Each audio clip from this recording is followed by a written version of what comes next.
নমস্কার বন্ধুরা, আমি সুপ্রিয়া। আমার এই চ্যানেলে আপনাদের অনেক অনেক স্বাগত জানাই। আজকে আমি একটি নতুন ধরনের রেসিপি আপনাদের সাথে শেয়ার করতে চাই। চলুন তাহলে আমি কি রান্না করছি।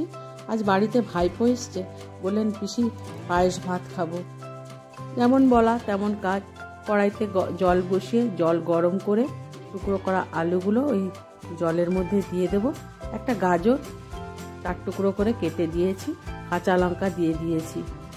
জলটা ভালো করে গরম করে নিয়ে ফুটে ওঠার ঠিক আগের মুহূর্তে বেগুন শিম দিয়ে দেব।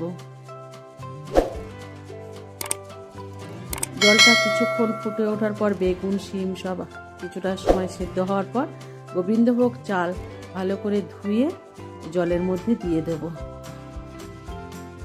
গোবিন্দভোগ চাল দিয়ে ফেনা ভাত রান্না করে দিলে আমার ভাইপো তাকে বলেন পায়েস ভাত। ভাতটা অনেক সময় ধরে ফুটে ওঠার পর স্বাদ মতো নুন দিয়ে দেব।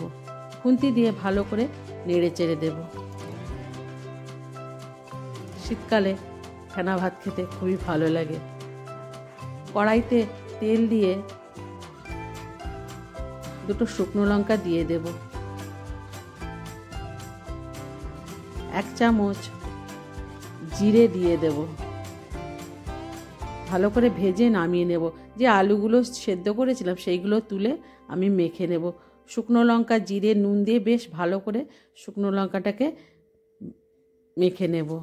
এরপর আলু ভাতেটা দিয়ে পুরো তেল দিয়ে মেখে নেব। আলু ভর্তা তৈরি আমার।